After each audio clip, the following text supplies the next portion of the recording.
ಎರಡರಲ್ಲೂ ಕೂಡ ವಿಫಲರಾಗಿದ್ದಾರೆ. ಈ ದಿವಸ ನಮಗೆ ಬಹಳ ನೋವಾಗ್ತಾ ಇದೆ.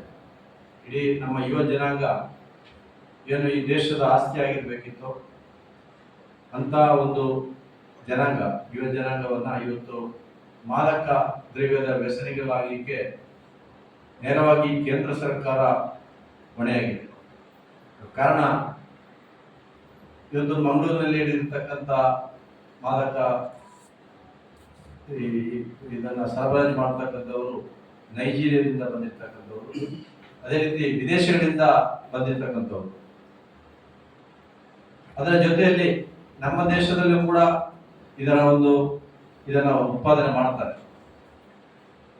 ವಿದೇಶಗಳಿಂದ ಬರತಕ್ಕಂಥದ್ದನ್ನ ಇವತ್ತು ಗುಜರಾತ್ ಬಂದರಿನ ಮುಖಾಂತರ, ಅದೇ ರೀತಿ ಮಂಗಳೂರು ವಿಮಾನ ನಿಲ್ದಾಣದ ಮುಖಾಂತರ, ಬೆಂಗಳೂರು ವಿಮಾನ ನಿಲ್ದಾಣದ ಮುಖಾಂತರ ಬಂದು ಇವತ್ತು ಹಳ್ಳಿಯ ಯುವ ಸಮುದಾಯಕ್ಕೆ ಕೈಗೆಟಕತಕ್ಕಂಥ ಒಂದು ವ್ಯವಸ್ಥೆ ಆಗಿದ್ರೆ ಅದಕ್ಕೆ ಸಂಪೂರ್ಣವಾಗಿ ಕೇಂದ್ರ ಸರ್ಕಾರ ಹೊಣೆಯಾಗಿರ್ತದೆ.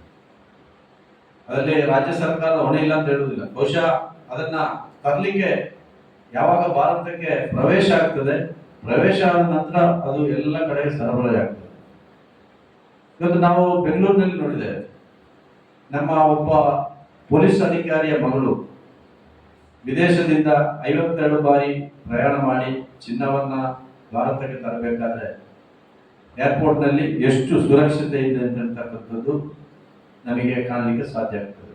ಬಹುಶಃ ಏರ್ಪೋರ್ಟ್ ರಾಜ್ಯ ಸರ್ಕಾರದ ಅಧೀನದಲ್ಲಿ ಇರ್ತಕ್ಕಂಥದ್ದಲ್ಲ, ಅದರಲ್ಲಿ ಇರ್ತಕ್ಕಂಥ ಅಧಿಕಾರಿಗಳು, CRPFನವರು ಮತ್ತು ಕಸ್ಟಮ್ಸ್ ಅಧಿಕಾರಿಗಳೆಲ್ಲ ಕೇಂದ್ರ ಸರ್ಕಾರದ ಅಧೀನದಲ್ಲಿರ್ತಕ್ಕಂಥದ್ದು.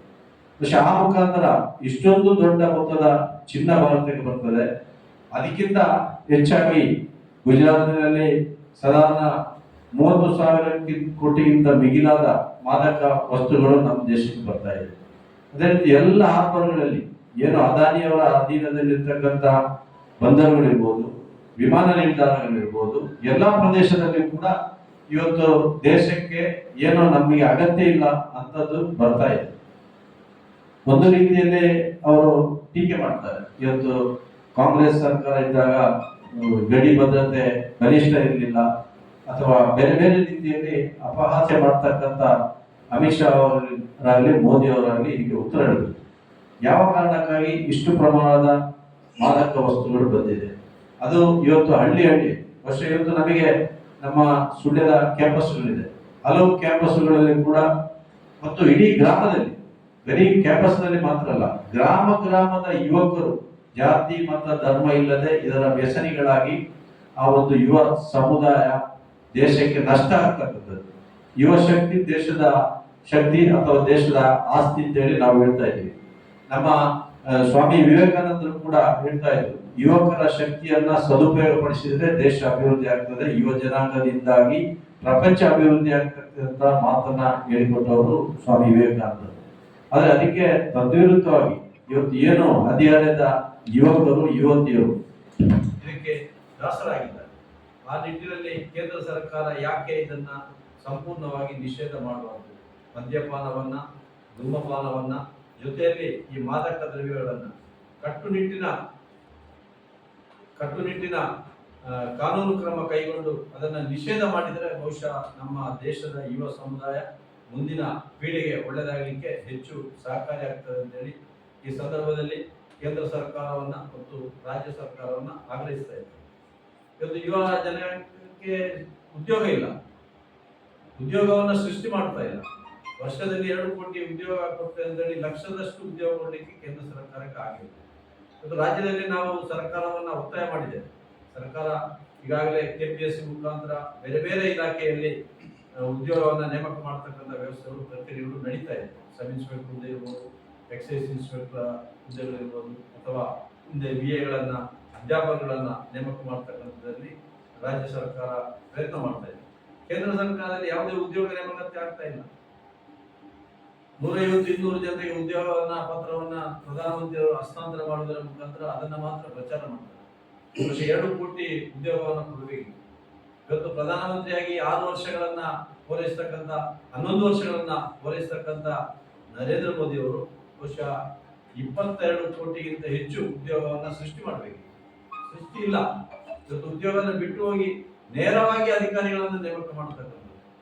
ಏನು ಕೆಲವೊಂದು ಕಾರ್ಪೊರೇಟ್ ಕಂಪನಿಯಲ್ಲಿ ಕೆಲಸ ಮಾಡತಕ್ಕಂಥವರನ್ನ ನೇರವಾಗಿ ಸರ್ಕಾರದ ಕಾರ್ಯದರ್ಶಿ ಮಟ್ಟದ ಹುದ್ದೆಗೆ, ಅದು ಅವರ ಸಂಘ ಪರಿವಾರದಲ್ಲಿ ಮತ್ತು ಅವರ ಬೇಕಾದಂತ ವ್ಯಕ್ತಿಗಳನ್ನ ನೇಮಕ ಮಾಡತಕ್ಕಂಥ ವ್ಯವಸ್ಥೆ ಇದೆ. ಇದು ಯುವ ಜನರಿಗೆ ಮತ್ತು ಸಾಮಾನ್ಯ ಜನರಿಗೆ ಸರ್ಕಾರ ಮಾಡತಕ್ಕಂಥ ದೊಡ್ಡ ದ್ರೋಹ.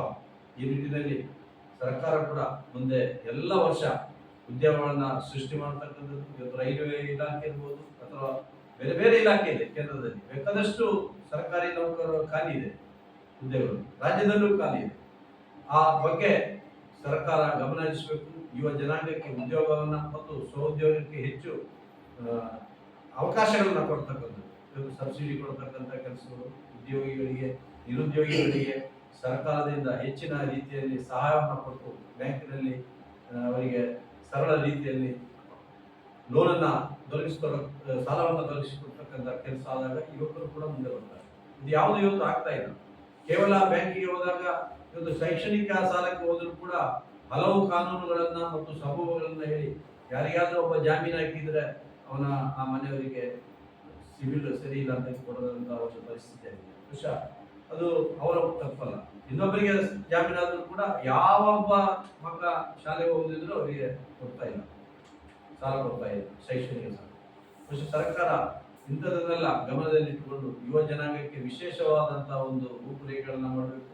ನಮ್ಮ ರಾಜ್ಯದಲ್ಲೂ ಕೂಡ ನಮ್ಮ ಯೂತ್ ಕಮಿಷನ್ ಅಂತೇಳಿ ಒಂದು ಅದನ್ನ ರೂಪೀಕರಿಸಿ ಯುವಕರನ್ನ ಯಾವ ರೀತಿ ಸರಿದಾರಿಗೆ ತರಬಹುದು, ಯುವಕರ ಸಮಸ್ಯೆಗಳೇನಿದೆ, ಯುವಕರಿಗೆ ಬೇಕಾದಂತಹ ವ್ಯವಸ್ಥೆಗಳೇನಿದೆ, ಸರ್ಕಾರ ಆ ನಿಟ್ಟಿನಲ್ಲಿ ಕೂಡ ಗಮನ ಹರಿಸಬೇಕು ಅಂತೇಳಿ ಮುಂದಿನ ದಿನಗಳಲ್ಲಿ ಕಳೆದ ಕೆಪಿಸಿಸಿ ಸಭೆಯಲ್ಲೂ ಕೂಡ ಈ ಬಗ್ಗೆ ಚರ್ಚೆಯನ್ನ ಪ್ರಸ್ತಾಪವನ್ನ ಮಾಡಿದರೆ, ಮುಂದೆ ಯುವಕರಿಗೆ ಒಂದು ಯುವ ಕಮಿಷನ್ ಏನು, ಈಗ ಎಲ್ಲ ಮಹಿಳಾ ಕಮಿಷನ್ ಇದೆ, ಆಯೋಗಗಳು ಮಹಿಳೆಯರಿಗಿದೆ, ಹಿಂದುಳಿದ ವರ್ಗದವರಿಗಿದೆ, ಅಲ್ಪಸಂಖ್ಯಾತರಿಗೆ, ಯುವಕರಿಗಾಗಿ, ಎಲ್ಲ ಜಾತಿ ಧರ್ಮದ ಯುವಕರಿಗಾಗಿ ಒಂದು ಯುವ ಆಯೋಗ, ಯೂತ್ ಕಮಿಷನ್ ಅನ್ನ ಮಾಡತಕ್ಕಂಥ ರೀತಿಯಲ್ಲಿ ಕೂಡ ಸರ್ಕಾರದ ಗಮನವನ್ನು ಸೆಳೆದಿದ್ದು ಮುಂದಿನ ದಿನಗಳಲ್ಲಿ ಅದು ಕಾರ್ಯಗತ ಆಗತಕ್ಕಂಥ ವ್ಯವಸ್ಥೆ ಕೂಡ ಇದೆ.